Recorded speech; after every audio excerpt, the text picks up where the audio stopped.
Ebijaguzo bya Eklezia ya Our Lady of Good Counsel Gayaza mu ssaza ekkulu erya Kampala eby'emyaka 1018 bitandise na kusindogoma kw'engoma kw'ossa kwaya ezikooloobya okukira ennyonza awamu n'okusimba ennyiriri.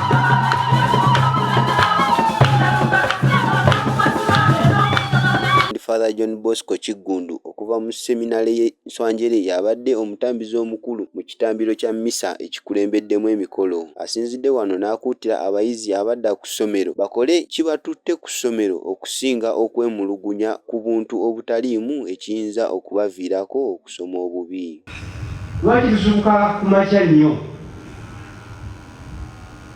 Lwaki tetulina swimming pool ng'amasomero amalala?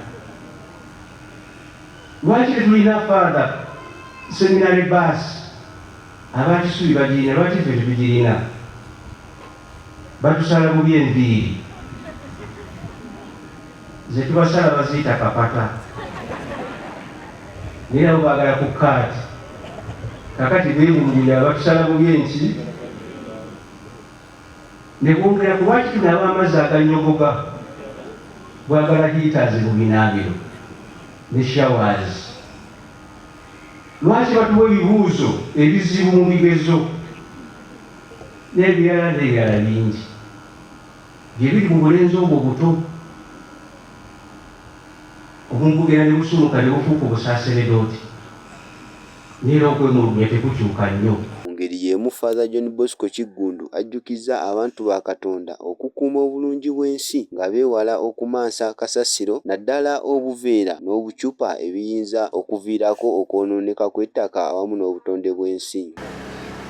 Tetubukkiriza naye era nga bumanyi Uganda yaffe era mulimu ababukusa ne babuyisaawo, naye kati bwe tuba nga tubusanze tubukuŋŋaanya tetubwokya naye tugenda ne tubutunda abakola recycling. Oyinza okukuwa siringi 2 mu kiro emu eya plastic n'ogamba kati bino ebibiri ngenda bikola ki, naye waakiri ng'abukutaasizzaako. Awo nno naffe twegendereze nnyo, bwonoonye nnyo obutonde bwaffe, bwonoonye ettaka, bwonoonye emigga, bwonoonye ennyanja, kubanga butebufunda. Owo nali nsoma ne bagamba nti kamala emyaka 10 n'omusobyo okuvunda, so bakagenda mu ttaka, ettaka tewaba tusobola kusimbawo nekidda bulungi. Ekitambiro kya mmisa obwedda kigenda mu maaso ng'abantu ba Katonda abalina endwadde ez'enjawulo ssaako n'obukosefu mu mibiri gyabwe bwe bafuna obujjanjabi awamu n'okukeberebwa. Enteekateeka eno yaleeteddwa Dr. Frank Ndugwa akulira ebyobulamu mu ssaza Kyaddondo ng'ali wamu n'eddwaliro lya People's Medical Hospital Gayaza. Dr. Ndugwa akubirizza abantu okwewala endwadde ezeewalika nga bagoberera ebiragiro by'abasawo. Endwadde zitasiiga oba non-communicable diseases kati nyingi era mu ndwadde omwo muli obulwadde ng'obwa kansa, obulwadde bw'entunnunsi, ate n'endwadde ezisumbuwa special senses nga bonalaba amaaso. Kale no olwaleero tubadde tuvuddeyo nga tukebera endwadde ezigwa mu kkuluba eryo, ate ng'era twongera okwebaza bannagayaaza abaatwegattako nga 31 twali tugezaako okubunyisa enjiri y'ekirwadde kya Kkookolo. Omukolo guno gwetabiddwako abantu ab'enjawulo okuli Tom Muwonge, mmeeya wa Kasangati Town Council, nga ono atenderezza emirimu egikoleddwa Eklezia ya Our Lady of Good Counsel omuli okuwaayo ettaka okutudde akatale k'e Gayaza nga kino kyongedde ku nkulaakulana ya Town Council.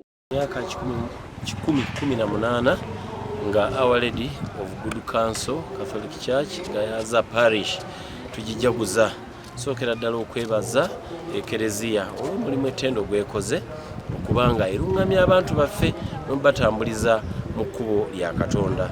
Ekyokubiri ekoze omulimu munene nnyo okuyamba abantu baffe kubatumbula mu byenfuna ate n'okuyamba abo abali mu bwetaavu. Twongerera ddala okusuubiza ng'obukulembeze bwa Kasangati Town Council tujja kutambula wamu n'Eklezia okulaba nga tukulaakulanya abantu ba Katonda.